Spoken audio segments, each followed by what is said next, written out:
দেখছেন কলকাতা টিভি, আপনাদের সঙ্গে রয়েছে ভাস্বতী। শুরু করছি সংবাদ সারাদিন। নির্বাচনের আগে বড় সড় ধাক্কা বঙ্গ বিজেপি শিবিরে। গেরুয়া শিবির ছেড়ে আইএসএফ এ যোগ গঙ্গাসাগরের বিজেপি নেতা সহ কর্মীদের। শুক্রবার রাতে দক্ষিণ 24 পরগনার গঙ্গাসাগরের রাধাকৃষ্ণপুরের 112 নম্বর বুথের বিজেপি সভাপতি যোগ দেন আইএসএফ এ। তার সঙ্গে যোগ দেন এলাকার প্রায় 20টি পরিবার। সাগর বিধানসভার আইএসএফ এর সভাপতির হাত ধরে যোগদান করেন তারা। লোকসভা নির্বাচনের আগে বিজেপি ছেড়ে আইএসএফ এ যোগদান। বিজেপি নেতা কর্মীরা যোগ দিলেন আইএসএফ এর সাগর বিধানসভার আইএসএফ এর সভাপতির হাত ধরে যোগদান করেন তারা। এলাকার প্রায় 20টি পরিবার বিজেপি ছেড়ে তারা আইএসএফ এ যোগ দেন। রাধাকৃষ্ণপুরের 112 নম্বর বুথের বিজেপি সভাপতিও যোগ দেন আইএসএফ এ।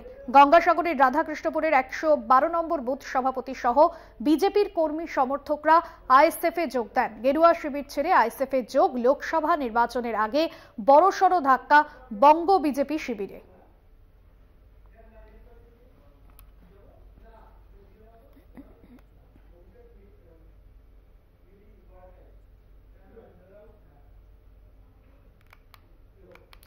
আজ অভিষেকের কর্মী সভা। লোকসভা ভোটের আগে সংগঠনের নজর।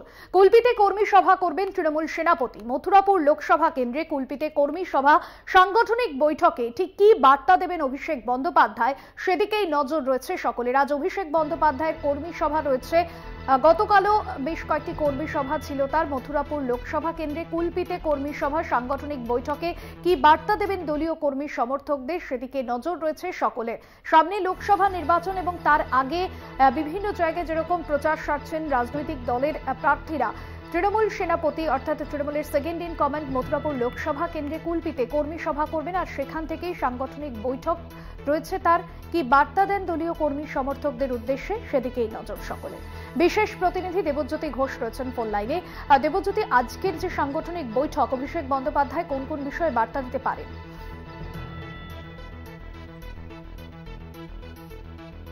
তিনি কর্মী সভা করবেন এবং মথুরাপুর লোকসভা কেন্দ্রের যে প্রার্থী রয়েছেন তার হয়ে তিনি রাজনৈতিক প্রচার করবেন। অর্থাৎ তিনি দক্ষিণ কলকাতার বিভিন্ন জায়গাতেও কিন্তু ইতিমধ্যে প্রচারের কর্মসূচি নিয়েছে। আগামী সপ্তাহে সেই প্রচার কর্মসূচি শুরু হবে। তার আগে তার নিজের যে লোকসভা কেন্দ্র বা যে জেলা রয়েছে সেখানেও যেমন সাংগঠনিক বৈঠক করছেন, তেমনি কলকাতাতেও তিনি আজকে কর্মী সভা করবেন এবং সেখানে তিনি বার্তা দেবেন। অর্থাৎ লোকসভা নির্বাচনে তৃণমূল কংগ্রেসের যে দক্ষিণ 24 পরগনায় যে 3টি আসন রয়েছে সেই 3টি আসনে তাদের জয়লাভ একেবারে নিশ্চিত বলে অভিষেক বন্দ্যোপাধ্যায় বলেছেন। কিন্তু যেভাবে তিনি কেন্দ্রীয় সরকারের পক্ষ থেকে বিভিন্ন প্রকল্পের সুবিধা রাজ্য সরকার পাচ্ছে না, সেইগুলো যাতে সাধারণ কর্মী বা সাধারণ মানুষের কাছে পৌঁছায়, সেই জন্য তিনি সমস্ত মঞ্চ থেকেই বার্তা দিচ্ছেন। অর্থাৎ অভিষেক বন্দ্যোপাধ্যায় আগামী সপ্তাহ থেকে দক্ষিণবঙ্গের পাশাপাশি উত্তরবঙ্গের বেশ কিছু জেলাতেও তার কর্মী সভা তিনি করবেন এবং রোড শো করবেন। অর্থাৎ লোকসভা নির্বাচনের যে প্রথম দফায় নির্বাচন রয়েছে সেই জায়গাতেই কিন্তু আগামী সপ্তাহ থেকে তার প্রচার কর্মসূচি শুরু হচ্ছে। তবে আজকে দক্ষিণ 24 পরগনার কুলপিতে তার বৈঠক অত্যন্ত রাজনৈতিকভাবেও গুরুত্বপূর্ণ, কারণ ইতিমধ্যেই ডায়মন্ড হারবারের যে চারটি সভা ইতিমধ্যেই তিনি করেছেন। এখনো পর্যন্ত বড় কোনো বৈঠক তিনি করেননি।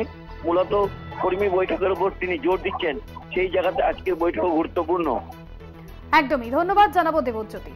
বিশেষ প্রতিনিধি দেবজ্যোতি ঘোষ ছিলেন ফোন লাইনে। কুলপিতে কর্মী সভা করবেন তৃণমূলের second in command Abhishek Bandyopadhyay.